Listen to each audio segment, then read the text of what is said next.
Bobby in Pika, dobra sta prijatelja, vedno le naprej na zelene travnike.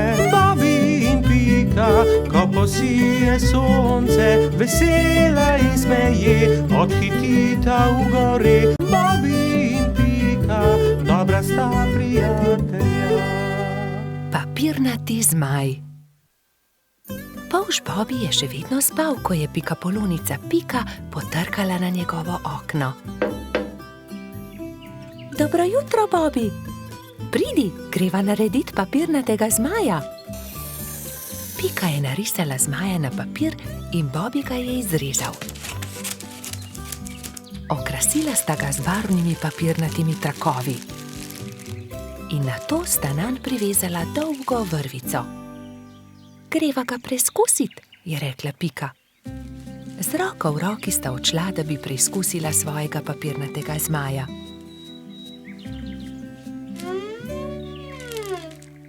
A ne glede na to, kako sta se trudila, je zmaj vedno znova padel na tla. Bom splezala na to drevo in poskusila od tam, mogoče bo tako poletel. Vendar je zmaj spet pristal na tleh. Nenadoma je začel pihati veter in ponesel papirnatega zmaja stran, z njim pa tudi Piko. Bobby, pomagaj mi! Bobby je splezal na drevo in ujel Piko za nogo, vendar je ni mogel potegniti nazaj. In tako sta letela oba. Trud Baltazar je priletel mimo, ujel je Bobbyja za nogo, a tudi on ni mogel potegniti zmaja nazaj. In tako so zdaj leteli vsi trije. Koloradski hrošč Edi je sedel na vrhu borovca, ujel je Baltazarja za nogo in tako so začeli leteti vsi štirje. Skokica, pomagaj! Je zavpil Baltazar kobilici, ki se je ravno sprehajala v bližini.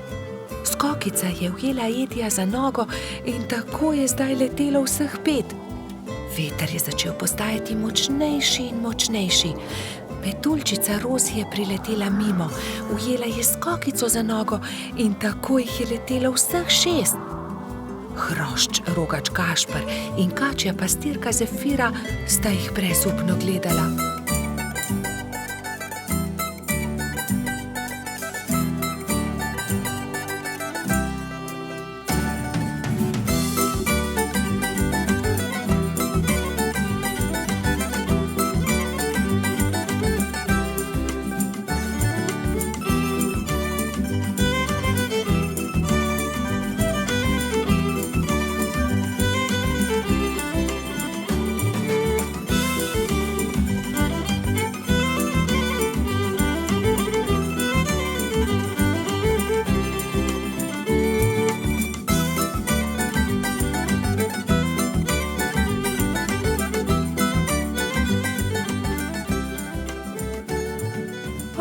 Ne, veter jih nosi naravnost v gozd.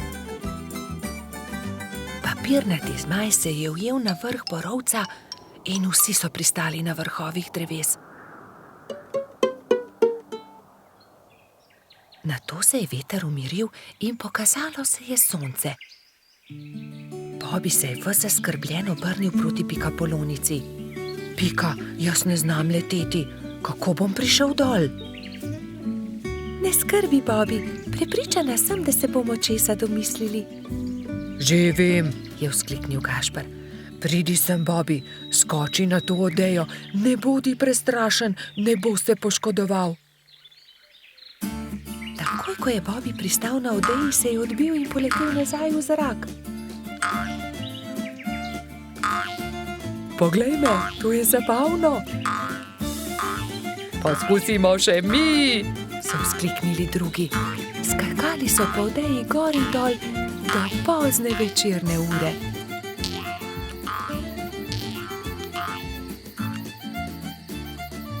Po noči, ko so prebivalci gozda trdno spali, je veter spet začel pihati in zmaja odnesel stran. Bobby in Pika, dobra sta prijatelja. Čarovnice. Neki poletni dan so se Bobby, Pika in njuni prijatelji pogovarjali o čarovnicah. Ali mislite, da čarovnice res obstajajo? Je vprašal Trod Baltazar. In po noči letijo na metlah?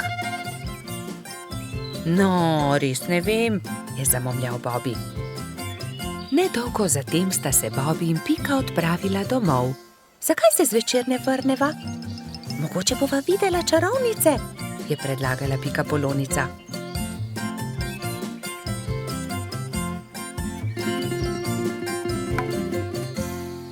V košarico sta položila hrano in pijačo ter se odpravila nazaj na travnik. Dolgo časa sta zrla v nebo, a se ni nič zgodilo. Pridi, Pika, vrniva se domov, zdi se mi, da čarovnic ni. Pika je zavlačevala.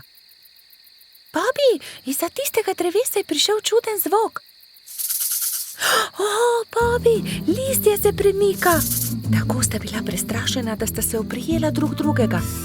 Nenadoma se je izza drevesa pojavila čarovnica. Bobby in Pika sta prestrašeno vzkliknila, nato pa se je pojavila še ena. Teci, Bobby, teci in se skri! Zbežala sta tako hitro, kot sta le mogla. Hitro sta se skrila za grmovje. Pika, škoda, da najinih prijateljev ni tukaj z nama. V tistem hipu sta čarovnici pristali, si slekli črni ogrinjali ter klobuka ter se z nasmeškom obrnili. Vajni prijatelji so tukaj, to sva midva, Rozi in Baltazar, sta vzkliknila. Pika je postala besna. Ali je res? Vidva sta bila čarovnici. Zelo zlobno je bilo, da sta naju tako prestrašila. Samo prelisičiti sva vaju hotela, je razložil Baltazar. Bobby je bil prav tako jezen. To je bila slaba šala, še žal vama bo, da sta to storila. Prijatelja sta se odpravila domov, zelo jezna. Nekako jima morava povrniti Bobby. Kaj pa, če bi ju prav tako prestrašila? To je to, je Pika vzkliknila. Vem kako. Rozi in Baltazar sta sama ostala na travniku. Kaj naj storiva? Bila sta zmedena. Mogoče to ni bila tako dobra zamisel. Takrat sta Bobby in Pika pritekla do njene hiške in si nadela obleko hudička. Črno obleko, črn klobuk, nadela sta si celo rogove na glavo. Pohiti, Pika, je bil neučakan Bobby. Vidim jo prihajati. Hitro sta skočila za grmovje ter čakala, da se jima Rozi in Baltazar približata. Nato pa sta skočila izza grmovja ter na smrt prestrašila svoja prijatelja. Na pomoč, hudiča, sta zavpila Metuljčica in Trod. Ali vidite, kako hudo je, če te nekdo prestraši? Mali polž je besno snel svoj klobuk. Kaj? Ali si to ti, Bobby? Je osuplo vprašal Baltazar. To je bilo res zlobno. Zlobno? Vajina zvijača s čarovnicami je bila precej bolj strašljiva, je zavpil Bobby. Ni res, trik s hudičem je bil bolj strašljiv. Dovolj, je Pika oštela fanta. Nehajta se prerekati, bodimo spet prijatelji. Obljubiva, da se ne bova nikoli več tako obnašala, vidva pa morata obljubiti, da naju ne bosta nikoli več prestrašila. Prav imaš, so prikimali njeni prijatelji. Ali želita poskusiti hudičeve klobuke? Je vprašala Pika. Seveda, vidva pa lahko poskusita čarovniške klobuke in še več. Usedeta se lahko na najini metli. Wow, je vzkliknil Bobby.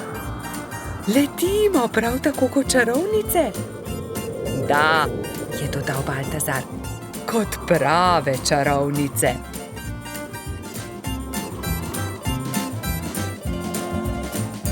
Bobby in Pika, dobra sta prijatelja. Morska dogodivščina. Na poletni dan sta polž Bobby in Pikapolonica Pika našla čudovito pisano knjigo z zgodbicami. V njej so bile slike morja, ena bolj lepa od druge. Videla sta raznobarvne ribe, rake in školjke. In v njej je bila tudi neka čudna žival, ki je Bobby še nikoli ni videl. Imenuje se hobotnica, a tudi jaz še nisem videla resnične. Zakaj ne greva do morja? Je vprašal Bobby z navdušenim glasom. Daj no, Bobby, saj ne veva, kje je morje.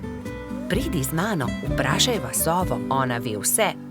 Draga sova, ali nama lahko poveš, kako lahko prideva do morja? Zgraditi morata majhen čoln in se z njim zapeljati po studencu. Ta vaju bo popeljal do reke, reka pa teče naravnost v morje. Bobby in Pika sta se zahvalila sovi za nasvet in se nemudoma lotila dela. 3 navdušene sovice so jima pomagale zgraditi čoln. Ko sta se prijatelja vkrcala na čoln, so ju valovi nemudoma odnesli stran in majhen čoln je hitro plul proti morju. Hurra! Je zavpil Bobby. Proti morju! Veter ju je hitro nosil naprej, najprej po studencu in nato po reki. Ni trajalo dolgo, preden se je modro morje razprostrlo pred njima. Tukaj sva, je vzkliknil Bobby in pogumno skočil v vodo. Povlekel je čoln proti obali in ga privezal na palmo. Pridi, Pika, potopiva se na dnu morja, je rekel Bobby. In v morju sta našla resnične čudeže, videla sta raka ter mu sledila na površje.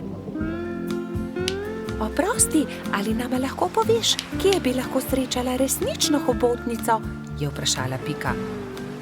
Zagrabita moje klešče, pokazal vama bo majhen otok, kjer hobotnica rada poseda naokoli. Rak je pomagal 2 prijateljema do obale ter nemudoma izginil pod gladino. Bobby in Pika sta skočila za veliko skalo. Bila sta prestrašena. Hobotnica je bila veliko večja, kot sta si predstavljala, in jo je prestrašila. Hobotnica se je odločila. Pobrala je nekaj kamenčkov in jih začela žonglirati z 8 lovkami. Bobbyju in Piki je bilo to zelo všeč. Mala pikapolonica in polž sta se počasi prikazala izza skale. Pridita, je rekla hobotnica. Pokazala vama bom najlepše kamenčke na tem otoku. Bobby in Pika ter hobotnica so hitro postali prijatelji. Čas je tekel hitro mimo na tem malem otoku. Čas je, da se odpraviva, je rekla Pika. Z Bogom, draga hobotnica, zelo lepo te je bilo spoznati. Z Bogom, je odgovorila hobotnica in podarila vsakemu prijatelju svetleč kamenček. Bobby in Pika sta se usedla na čoln in poskušala zapluti naproti toku. Vendar jima ni uspelo. Oh, ne, Bobby, ne moreva pluti proti toku, izkrcati se morava s čolna. Pika je bila res prestrašena. Vidiš, Bobby, sem ti rekla, da se ne bi smela odpraviti na tako dolgo potovanje, je nadaljevala pikapolonica. Prav imaš, Pika. Nenadoma se je kamen začel premikati. Zakaj si tako žalosten, mali polž? Je vprašal kamen. Bobby se je začel smejati. To ni bil kamen, to je bila želva. Moji prijatelji mavrične ribe začenjajo svoje dolgo potovanje. Plavali bodo navzgor po studencu, vso pot do izvira. Prepričan sem, da vama bodo z veseljem pomagali ter vaju vzeli s sabo. Bobby in Pika sta se poslovila od želve ter se usedla na hrbet vodilne ribe. Ribe so se postavile v vrsto in se odpravile proti studencu. Ko je nastopil večer, so ribe že dosegle jaso, kjer je stala pikapoloničina pikčasta hiška. Bobby in Pika sta se zahvalila ribam za pomoč, one pa so nadaljevale svojo pot. Vidiš, Pika, lepo je, če se vse dobro konča, je rekel polž modro. Bobby in Pika, dobra sta prijatelja. Izgubljeni lešnik. Hojla, Bibi, pohiti, teciva krici, da ga pozdravimo, preden se uleže na zimsko spanje, je rekla pikapolonica Pika. Bibi si je na glavo poveznil kapo, si nadel šal, rokavice in 2 dobra prijatelja sta odšla do brloga veverice Rice. Velikanski hrast se je že nadaleč videl, na veji pred svojim brlogom je sedela veverica. Hotela sva te pozdraviti, preden se pred zimo zavlečeš v svoj brlog, je vzkliknila Pika. Pridita, bomo spili sok v slovo in zraven pohrustajmo malo lešnikov, je ponudila Rica prijateljema. Poglejte, koliko dobrot sem pripravila za ozimnico, shramba je polna. Odprla je vrata, ampak joj, shramba je bila popolnoma prazna. Na pomoč, kam so izginili vsi lešniki, orehi, kje so stožci, želodi, rozine? Poglejte, verjetno so se tukaj izkotalili lešniki, je Bibi pokazal na majhno luknjo v kotu shrambe. Nekdo je obgriznil hrast, je vzkliknila Pika. Jaz pa vem, kdo je to bil, je dodal Polž. Nikar se ne boj, Rica. Takoj bomo našli krivca in poiskali odkotaleče lešnike. In orehe, stose in želode, se je že naprej jezila veverica. Iz smeri travnika se je slišalo glasno smehljanje. No, poglej, to so oni, vse skozi so poredni, vedno so problemi z njimi, je godrnjala Pika. Zagotovo tudi zdaj razmišljajo o kakšni lumpariji, je pritrdil Bibi. Nekdo je obgriznil drevo veverice Rice, prav tam, kjer ima shrambo. Vsi zbrani lešniki so se odkotalili. Niste bili vi? Je vprašal Bibi. Joj, nič nismo hoteli slabega, smo le grizljali, saj nismo vedeli, da je prav tam shramba, se je opravičil najmlajši lubadar. Lahko kako pomagamo? Pridite, moramo najti izgubljene lešnike. Nimamo veliko časa, kmalu bo zapadel prvi sneg in takrat zagotovo ne bomo našli dobrot. Pohitimo! Skupaj so podrobno pregledali drevo. Lešniki so se od tuzi izkotalili, padli na tla in se odkotalili naravnost čez hrib, je pojasnila Pika. Ob vznožju hriba so prijatelji skupaj našli vse dobrote. Ura, se je veselila Rica. Torej, prosim, da prinesete vse dobrine nazaj v moj brlog. Jaz medtem z deskami pokrijem luknjo, je rekla Rica lubadarjem in se je prijela dela. Lubadarji so začeli nositi lešnike, orehe, želode so po enega in enega nosili v veveričin brlog. Bibi in Pika sta pomagala. Vendar zaman so se trudili, saj se je začelo mračiti, ob vznožju hriba pa je čakal še ogromen kup. Nikoli ne bomo končali, je vzdihnil en lubadar. Pomoč bi bila dobrodošla, je dodal drugi. Bibi je kar naenkrat vstal in brez besed odhitel. Ostali so začudeno strmeli za njim. Ko se je vrnil, je prinesel s seboj svojo trobento. Pihnil je v trobento tako močno, da so ga slišali vsi prebivalci gozda. Prav hitro so se tam zbrali vsi veliki in mali. Pika je splezala na veliki kamen in pripovedovala, kaj se je zgodilo z lešniki veverice Rice. Vsi so se odkotalili, moramo jih nesti nazaj v Ricin brlog. Če vsi primete za delo, bomo do večera končali. Začnite, je rekel Bibi in dvignil en lešnik iz kupa. Lešnik je podal Piki, ona lubadarjem, lubadarji trotu, trotkači pastirki in tako naprej z roke v roko.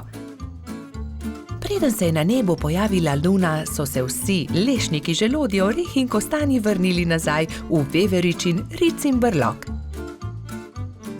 Rica je srečno vrnila tudi zadnji kosta na svoje mesto. Hvala lepa, moja shramba je spet polna, je dejala. Kako dobro, da imam toliko prijateljev. Kmalu bo zapadel sneg, čas je, da se zavlečem v svoj brlog pred zimo. Se vidimo spomladi, je rekla veverica. Bobby in Pika, dobra sta prijatelja. Pustna zabava. Nekega lepega sončnega popoldneva so mali prijatelji posedali v Pikini hiši. Čas je, da se pripravimo na pustno zabavo, je rekla metuljčica Rozi. Kaj boš ti? Je vprašal Bibi. To je skrivnost, je odgovorila Rozi. Vsakdo mora na skrivaj narediti svoj kostum, da naredi presenečenje. Seveda, hitro domov, začnimo z delom, samo še 3 dni je do zabave, je rekel Baltazar. Bibi se je kmalu odločil, da bo goba. Iz bele rjuhe je sešil plašč, gobin klobuk pa je naredil iz rdeče sklede. Nanjo je narisal veliko belih pik. Pika je delala kostum cveta. Iz zelenega papirja je izrezala liste in te je zašila na zeleno odejo. To je bil plašč. Trod Baltazar in čebelica Dora sta se pripravljala skupaj. Baltazar se je oblekel v hudiča, Dora pa v angelčka. Mehurček, majski hrošček, se je udobno namestil v svoj gugalnik in začel delati levjo grivo iz rjave preje. Zadnji večer je v vseh hiškah dolgo gorela luč. Vsakdo je delal svoj kostum in se pripravljal na jutrišnjo zabavo. Končno je prišel veliki dan. Gozdni stanovalci so določili, da bo zabava v hiši hrošča Rogača. Zato so začeli krasiti Gašperjevo hiško s pisanimi papirji, balončki in trakom. Medtem so se pri vrtni hroščici Lili za popoldansko zabavo pripravljale vse boljše in boljše sladice. Pika, Skokica in koleratski hrošč Edi so tudi pomagali Lili. Končno je prišlo popoldne in vsakdo je lahko oblekel svoj kostum. Domačin Gašper se je oblekel v igralno kocko. Vznemirjen je čakal goste. Najprej sta prišla Pika in Bibi v kostumu gobe in cveta. Kmalu je prišel tudi hudič Baltazar, angelček Dora in prispela je tudi Rozi v kostumu raka.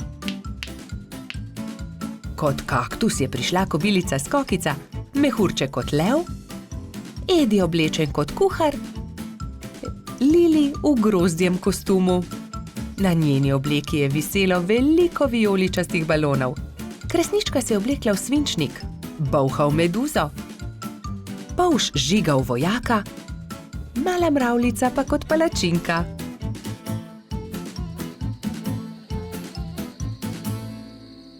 In takrat je objokano priletela kačja pastirka Zefira. Izginila je moja prelepa princeskina obleka. Lepo sem jo oprala, obesila na drevo, pa jo je odnesel veter. Zefira je grenko jokala, drugi so jo skušali tolažiti. Dal ti bom svojo vojaško kapo, meni je dovolj meč, je predlagal Polž Žiga. Ne, to je za fante. Jaz sem imela krasno princeskino obleko, pa jo je veter odnesel. Že vem, naredili ti bomo nov kostum, je rekla Skokica. Kostum sončka. To pa je bilo Zefiri že bolj všeč. Rumena zavesa bo ravno pravšnja za obleko, je vzkliknila Pika. Sončne žarke pa bomo naredili iz tega rumenega papirja, je rekel Gašper in vzel na traku viseče papirnate okraske. In vsi so lepili, rezali, šivali, ustvarjali in kmalu dokončali lep kostum sončka. Jaz ti bom pa za večer dala mojo malo lučko.